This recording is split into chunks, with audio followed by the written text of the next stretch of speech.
Hey everyone, this is going to be a bit more of an in-depth video. I wanted to go ahead and show off kind of the current state of my plasma speaker. Um, Go ahead and give you guys kind of an overview of the general parts, what I have going on, and we'll take a look at the scope while it's running. That'll be overlaid in the video later.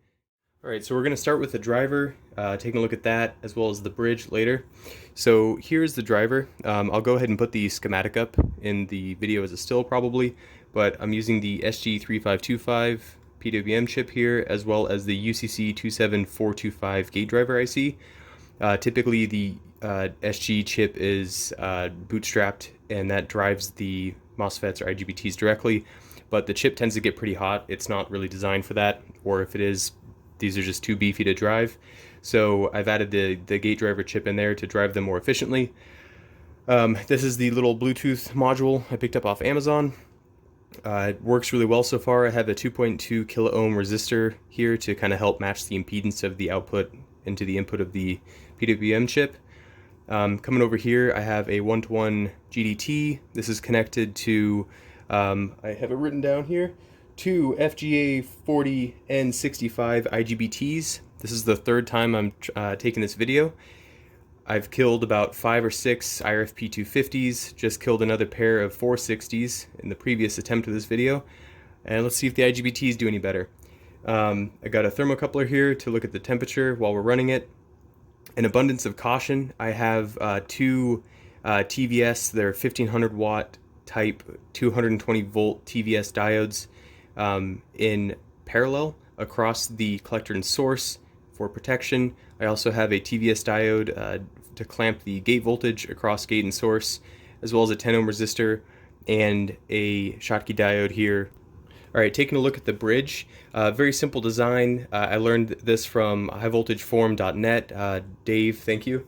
This is built using copper tape that's simply just taped to any sort of plastic like acrylic, whatever you have on hand. You can solder directly to it. It's easy to cut strips and separate the planes. So with that, it's very low inductance. I have these 1 microfarad DC blocking capacitors, as well as a 1 microfarad across the supply and a 5 microfarad as well. So from the bridge here, this is the output going to a homemade flyback transformer. I've wound a lot of these in the past. Here's another one that I wound. However, this one is has epoxy in here that has also been under vacuum to suck as much of the air out as possible. This is on a small core that I have. I do plan on creating one with a much larger core. These were just test cores. This one is wound with 41 gauge wire, much higher voltage, lower current, doesn't sound nearly as good. This one over here that I have in place now is wound with 36 gauge wire. There's 8 turns on the primary here. It gets a little warm on a longer run, but it seems to be alright. The core is fine too. Again, this is the schematic that I have. Like I said, I'll put this up in the video. It's actually a little different now that I just switched to IGBTs. I told you before I was using the IRFP 460s. When I tune later, when I have the scope camera running, when I tune the PWM signal to around 40 kilohertz, I don't know exactly what's going on, but they short, they die. So without further ado, I'll move over, let you guys take a look at the ARC, play some music through it. Alright, so I got this a bit off center because I'm going to have the oscilloscope overlaid on the screen here, so you should be seeing that. And let me turn the meter on so we can look at the temperature. First, I'm just going to run it without any music. We'll take a look at the frequency, kind of what the waveform looks like on the differential probe here, as well as the waveform across the gate and source. So the purple signal is going to be gate source signal, and the differential probe is the blue signal there across the primary. Alright, so this is running at 60 volts. Started out a bit lower. This is right at 30.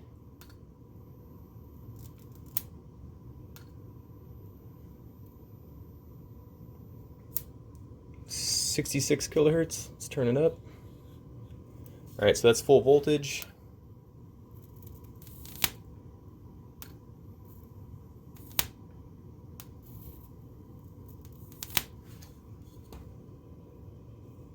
So this is max frequency. with the circuit right now, around 90 kilohertz. And as I bring the frequency down, see the arc get a lot thicker. I'm not pushing it past 50. It's dangerous territory.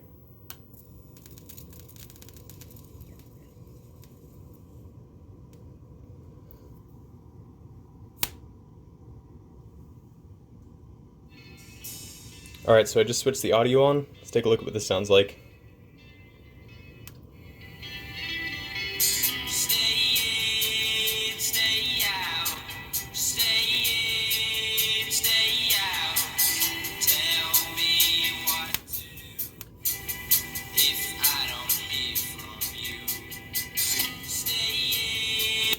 This is max frequency again.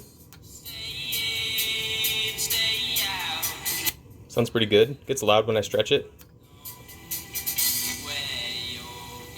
Turn the current up a bit, lower the frequency.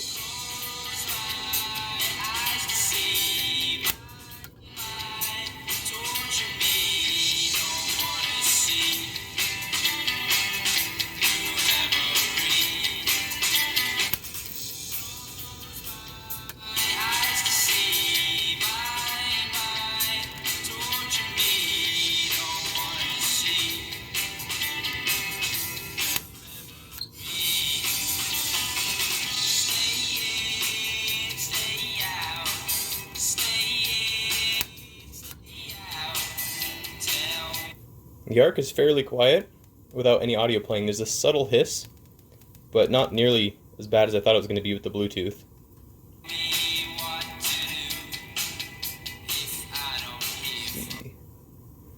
Let's tune this down to... We're at 50 there.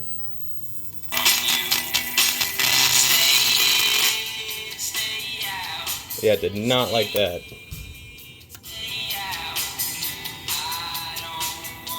Temperature jumped up there real quick.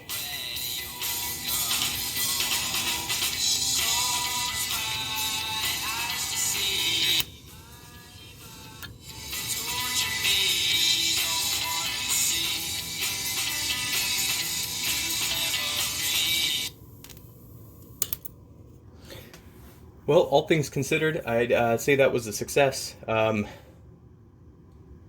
Caps don't feel hot. Heatsink is a little warm. The IGBTs held up great. Got a little dicey there earlier when I turned the frequency down. I did want to share one last thing though. So in the final build of this, I want it to be on a platform, and I don't want this big bulky spark gap here for the safety gap, and you have to mess with, drawing an arc and stuff. And as you heard, the arc loudness also changes or is affected by how long you stretch the arc. So I was prototyping this last week. Haven't got around to messing with it anymore, but I designed this sort of Jacob's ladder looking assembly here, and the idea being that the arc ignites itself at the base and the heat causes it to stretch out at the top, and once it reaches the very tip up here, it stretches itself to full length, or whatever length I determine based on this shape here. Alright, I figured I'd just give it a try here real quick. So I got it all set up here. Turn on the music.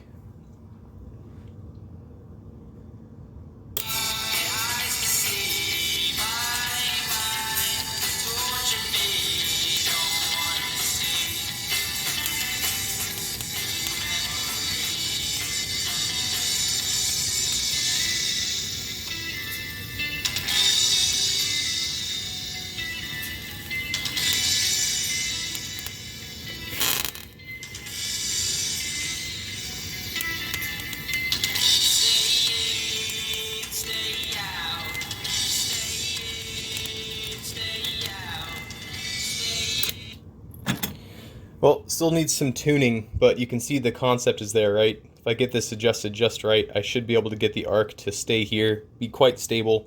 My heater, of course, decided to turn on right when I recorded this. But if it's the air still, it typically rises just in between these 2 points. Works great.